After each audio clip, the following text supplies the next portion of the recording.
ಜೀವನದಲ್ಲಿ ಸದಾ ಸಂತೋಷವಾಗಿರಬೇಕು ಅಂದರೆ ಭಾವನೆಗಳ ಕೈಗೆ ಬದುಕನ್ನು, ನೆನಪುಗಳ ಕೈಗೆ ಮನಸ್ಸನ್ನು, ಆಸೆಗಳ ಕೈಗೆ ಬುದ್ಧಿಯನ್ನು, ಜನರ ಮಾತುಗಳಿಗೆ ಕಿವಿಯನ್ನು ಯಾವತ್ತಿಗೂ ಕೊಡದೇ ಇದ್ದರೆ ಸಾಕು.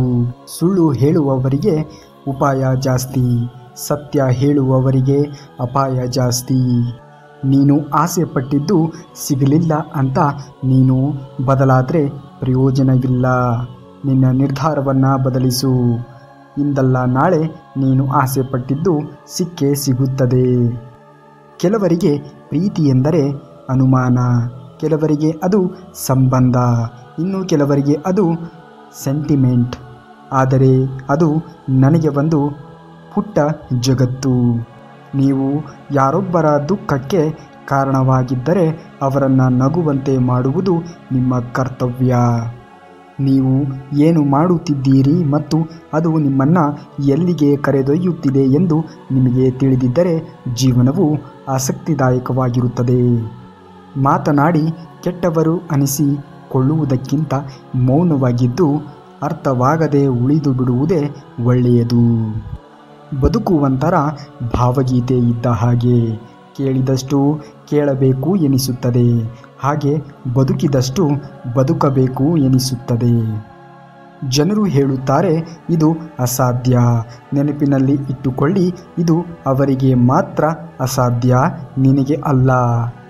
ನಂಬಿಕೆ ಇಲ್ಲದ ಕಡೆ ಬೆರೆತು ಬಾಳುವುದಕ್ಕಿಂತ ಮರೆತು ಬಾಳುವುದೇ ಉತ್ತಮ. ನಮ್ಮ ಆತ್ಮಸಾಕ್ಷಿಗೆ ನಾವು ಸರಿಯಾಗಿದ್ದೀವಿ, ಸರಿ ದಾರಿಯಲ್ಲಿ ಬದುಕುತ್ತಿದ್ದೀವಿ ಅಂತ ಅನಿಸಿದರೆ ಸಾಕು. ಯಾರಿಗೂ ಹೆದರಬೇಕಿಲ್ಲ. ನಮ್ಮ ಬಗ್ಗೆ ಜನಗಳು ಹೇಳೋ ಕಟ್ಟುಕತೆಗೆ ತಲೆಕೆಡಿಸಿಕೊಳ್ಳಬೇಕಾಗಿಲ್ಲ. ತಡವಾದರೂ ಪರವಾಗಿಲ್ಲ, ಜೀವನದಲ್ಲಿ ಏನನ್ನಾದರೂ ಸಾಧಿಸು.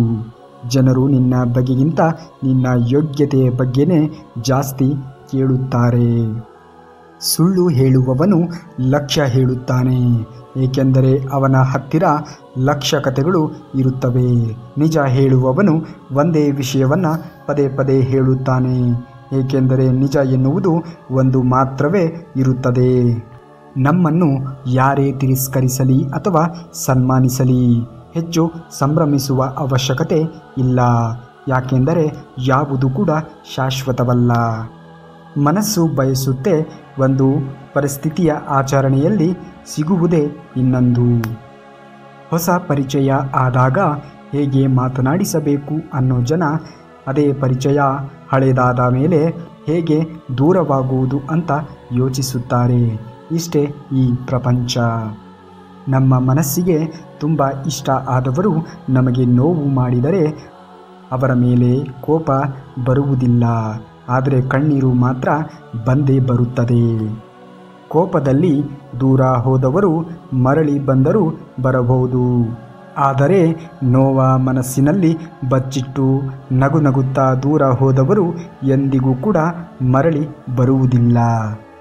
ಜೀವನದಲ್ಲಿ ಮೋಸ ಮಾಡಿದವರು ಒಂದಲ್ಲ ಒಂದು ರೀತಿಯಲ್ಲಿ ನಮಗೆ ಗುರುಗಳೇ, ಏಕೆಂದರೆ ಜೀವನದಲ್ಲಿ ಮತ್ತೆ ಮೋಸ ಹೋಗದಂತೆ ನಮಗೆ ಪಾಠವನ್ನು ಕಲಿಸಿ ಹೋಗುತ್ತಾರೆ. ಖುಷಿ, ನೆಮ್ಮದಿ ಎಲ್ಲವೂ ನಮ್ಮ ಬಳಿಯೇ ಇವೆ. ಸರಿಯಾದ ಸಮಯದಲ್ಲಿ ನಾವು ಹೊರಹಾಕಬೇಕು ಅಷ್ಟೇ. ಒಬ್ಬಂಟಿ ಜೀವನ ನನ್ನದು, ಬೇರೇನೂ ಬೇಡ. ಸಂಬಂಧ ಅನ್ನೋ ಹಾಳೆ ಬಡವನ ಹೊಟ್ಟೆಗೆ ವಿಷಯವನ್ನು ನೀಡುತ್ತಿಹರು. ಬದುಕಿನ ಹಾದಿಯಲ್ಲಿ ನಿಮ್ಮ ಆಸರೆಯಲ್ಲಿ ನೀವು ಇರಿ, ಏಕೆಂದರೆ ಬೇರೆ ಯಾರೂ ಆಗುವುದಿಲ್ಲ. ಜೀವನವು ಪ್ರತಿಯೊಬ್ಬರನ್ನ ತಮ್ಮದೇ ಆದ ಸನ್ನಿವೇಶದಲ್ಲಿ ನಿರತರಾಗಿರಿಸುತ್ತದೆ. ದೂರ ಹೋದ ಮೇಲೆ ಮತ್ತೆ ಹತ್ತಿರ ಆಗುವುದಕ್ಕೆ ನೋಡುತ್ತೇವೆ. ಇದೇ ತಾನೇ ಜೀವನ. ಅರಮನೆಯಂತಹ ನನ್ನ ಹೃದಯಕ್ಕೆ ಬೆಳಕಾಗಿ ಬಾ, ಹೃದಯದಲ್ಲಿಟ್ಟು ಪೂಜಿಸುವೆ. ನಿನ್ನ ಹೃದಯ ಎಂಬ ಅರಮನೆಯಲ್ಲಿ ನನಗೆ ಜಾಗ ಕೊಡು. ನಿನ್ನ ಬಾಳ ಬೆಳಗುವ ನನಗೆ ನಿನ್ನ ಪ್ರೀತಿ ಕೊಡು. ನಿನ್ನ ಜೀವನ ಎಂಬ ಪಯಣದಲ್ಲಿ ಜೊತೆಯಾಗಿರುವೆನಾ. ಇವೆಲ್ಲವೂ ಕೂಡ ಹೇಳುವುದಕ್ಕೆ ಸರಿಯಾಗಿರುತ್ತದೆ. ಪ್ರಸ್ತುತವಾಗಿರುವ ಜೀವನದಲ್ಲಿ ಇವೆಲ್ಲವೂ ಕೂಡ ನಡೆಯಲು ಅಸಾಧ್ಯ. ನೀವು ಸರಿಯಾದ ಮಾರ್ಗದಲ್ಲಿ ಸಾಗಿದರೆ ಜೀವನವು ನಿಮಗೆ ಅರ್ಹವಾದ ಎಲ್ಲವನ್ನೂ ಕೂಡ ನೀಡುತ್ತದೆ. ನಿಮ್ಮ ಗುರಿ ಸರಿಯಾಗಿರಬೇಕು. ಅದಕ್ಕೆ ತಕ್ಕಂತಹ ನಿಮ್ಮ ಪ್ರಯತ್ನವೂ ಕೂಡ ಇರಬೇಕಾಗುತ್ತದೆ. ಯಾವಾಗ ನಮಗೆ ಮನಸ್ಸಿಗೆ ಮದವೇರಿತು ಎಂದು ಅನಿಸಿದಾಗ ಸ್ಮಶಾನಕ್ಕೆ ಹೋಗಿ ಅಲ್ಲಿ ತಿರುಗಾಡಿ ಬರಬೇಕಂತೆ. ಏಕೆಂದರೆ ಇಲ್ಲಿ ನಾನು ನನ್ನಿಂದಲೇ ಎಂದು ಹೇಳಿದ ಅದೆಷ್ಟೋ ಜನರು ಮಣ್ಣಲ್ಲಿ ಮಣ್ಣಾಗಿರುವುದನ್ನು ನಾವು ಅಲ್ಲಿ ಕಾಣಬಹುದು. ಒಳ್ಳೆಯ ಮನಸ್ಸಿನಿಂದ ಯೋಚಿಸಿದರೆ ಕೆಟ್ಟವರಲ್ಲೂ ಒಳ್ಳೆಯತನವನ್ನು ಕಾಣಬಹುದು. ಆದರೆ ಕೆಟ್ಟ ಮನಸ್ಸಿನಿಂದ ಯೋಚಿಸಿದರೆ ಒಳ್ಳೆಯವರಲ್ಲೂ ಕೆಟ್ಟದ್ದನ್ನೇ ಕಾಣಬಹುದು. ಬರೆದ ಅಕ್ಷರಗಳು ತಪ್ಪಾದರೆ ತಿದ್ದಬಹುದೇನೋ ವಿನಃ ಬದುಕು ತಪ್ಪಾದರೆ ತಿದ್ದುವುದು ಬಲು ಕಷ್ಟ. ಬದುಕನ್ನು ತಪ್ಪಾಗದಂತೆ ಬದುಕಿಕೊಳ್ಳಿ. ಯಾರನ್ನು ಕೀಳಾಗಿ ಕಾಣಬಾರದು. ಏಕೆಂದರೆ ಕುಡಿಯಲು ಯೋಗ್ಯವಲ್ಲದ ನೀರು ಸಹ ಬೆಂಕಿಯನ್ನು ಆರಿಸುತ್ತದೆ. ಸಮುದ್ರದಲ್ಲಿ ಸ್ನಾನಕ್ಕೆಂದೇ ಬೇರೆ ತೆರೆಗಳಿರುವುದಿಲ್ಲ.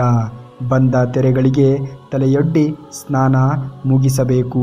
ಹಾಗೆಯೇ ಬದುಕಿನಲ್ಲಿ ಖುಷಿಗೆಂದೇ ಬೇರೆ ದಿನಗಳು ಇರುವುದಿಲ್ಲ. ಎಲ್ಲ ದಿನದಲ್ಲೂ ಖುಷಿ ಪಡಲು ಸಾಧ್ಯವಿದೆ. ಅದನ್ನು ಅನುಭವಿಸುವ ಮನಸ್ಸು ನಮ್ಮದಾಗಿರಬೇಕು ಅಷ್ಟೇ. ಈ ಜಗತ್ತಿನಲ್ಲಿ ಒಳ್ಳೆಯವರನ್ನು ಎಂದಿಗೂ ಒಳ್ಳೆಯವರು ಎಂದು ಹೇಳುವುದಿಲ್ಲ. ನಟಿಸುವವರನ್ನು ಮಾತ್ರ ಬಹಳ ಒಳ್ಳೆಯವರು ಎಂದು ಹೇಳುತ್ತಾರೆ. ಯಾರ ಜೀವನದಲ್ಲೂ ಆಯ್ಕೆಯಾಗಬೇಡಿ. ನಿಮಗಾಗಿ ಆದ್ಯತೆ ನೀಡುವವರ ಹೃದಯದಲ್ಲಿ ರಾಜರಂತೆ ಇರಿ. ಕದನಕ್ಕೆ ಇಳಿಯದೆ ಶತ್ರುಗಳನ್ನು ಸೋಲಿಸುವ ಕಲೆ ಇರಲಿ. ನಿಮ್ಮ ಸಮಯವೂ ಉಳಿಯುತ್ತದೆ, ಸಂಪನ್ಮೂಲವೂ ಕೂಡ ಉಳಿಯುತ್ತದೆ. ದೇಹದ ಮೇಲೆ ಬೀಳುವ ಪೆಟ್ಟಿಗಿಂತ ನಂಬಿಕೆಯ ಮೇಲೆ ಬೀಳುವ ಪೆಟ್ಟು ಹೆಚ್ಚು ನೋವನ್ನು ಉಂಟು ಮಾಡುತ್ತದೆ. ನೀನು ನಮ್ಮವನು ಅಂತ ಮಾತಲ್ಲಿ ಯಾರು ಬೇಕಾದರೂ ಹೇಳುತ್ತಾರೆ. ಆದರೆ ಕಷ್ಟ ಬಂದಾಗಲೇ ಗೊತ್ತಾಗುವುದು ನಿಜವಾಗಿಯೂ ನಮ್ಮ ಜೊತೆಗಿಲ್ಲಿ ಇರುವವರು ಯಾರು ಎಂದು. ನಾವು ಎಲ್ಲರಿಗೂ ಒಳ್ಳೆಯವರಾಗಿರಬೇಕಾಗಿಲ್ಲ. ಆದರೆ ನಂಬಿದವರ ಪಾಲಿಗೆ ಅತ್ಯುತ್ತಮವೆನಿಸಿಕೊಳ್ಳಬೇಕು. ನಿನ್ನ ಜೀವನದಲ್ಲಿ ಯಾರನ್ನ ನಂಬಲಿ ಬಿಡಲಿ ಎಂದು ಯೋಚಿಸುತ್ತಾ ಕೂತರೆ ನಿನ್ನ ಆಯಸ್ಸು ಕಳೆದು ಹೋಗುವುದು. ನಿನಗೆ ದಾರಿಯಲ್ಲಿ ಸಿಕ್ಕವರನ್ನು ಮಾತನಾಡಿಸುತ್ತಾ ಜೀವನವನ್ನು ಸಾಗಿಸುತ್ತಿರಬೇಕು. ದೂರ ಹೋದವರು ಮತ್ತೆ ಬಂದರೆ ಹೋದವರ ಜಾಗವನ್ನು ಮತ್ತಾರೋ ಸುತ್ತು ಒರೆದಿರುತ್ತಾರೆ. ನಮ್ಮನ್ನು ಭಾರ ಎಂದುಕೊಳ್ಳುವ ಸಂಬಂಧಗಳ ಜೊತೆ ಬಲವಂತವಾಗಿ ಬದುಕುವುದಕ್ಕಿಂತ ಅವುಗಳಿಗಿಂತ ದೂರವಾಗಿ ಒಂಟಿಯಾಗಿ ಬದುಕುವುದೇ ಒಳ್ಳೆಯದು. ಜನ್ಮ ಪೂರ್ತಿ ಪುಸ್ತಕ ಓದಿದೆ, ಏನು ಕಲಿಯುವುದಕ್ಕೆ ಆಗಲಿಲ್ಲ. ಹತ್ತಿರದಿಂದ ಕೆಲವು ಮುಖಗಳ ಓದಿದೆ, ನೂರಾರು ಪಾಠವನ್ನು ಕಲಿತುಕೊಂಡೆ. ಸಂಬಂಧಗಳು ಹುಟ್ಟುವುದು ರಕ್ತದಿಂದ, ಆದರೆ ನಮ್ಮವರು ಅನ್ನುವ ಭಾವನೆಗಳು ಹುಟ್ಟುವುದು ಮನಸ್ಸಿನಿಂದ. ಒಬ್ಬ ವ್ಯಕ್ತಿಯನ್ನು ಒಳ್ಳೆಯ ನಡೆ, ನುಡಿ ಮತ್ತು ಗುಣದಿಂದ ಪ್ರೀತಿಸಿ ನೋಡಿ, ಆದರೆ ನಿಮ್ಮನ್ನು ದೊಡ್ಡವರನ್ನಾಗಿ ಮಾಡುತ್ತಾರೆ. ಶ್ರೀಕೃಷ್ಣ ಪರಮಾತ್ಮನ ಇನ್ನಷ್ಟು ಮಾಹಿತಿಗಳಿಗಾಗಿ ತಪ್ಪದೇ ನಮ್ಮ ಚಾನಲ್ನ ಸಬ್ಸ್ಕ್ರೈಬ್ ಮಾಡಿಕೊಳ್ಳಿ. ಈ ವಿಡಿಯೋಗೆ ಒಂದು ಲೈಕನ್ನು ಮಾಡಿ. ಮುಂದಿನ ವಿಡಿಯೋದಲ್ಲಿ ಸಿಗುವವರೆಗೂ ಧನ್ಯವಾದ. ಕರುನಾಡಿಗೆ.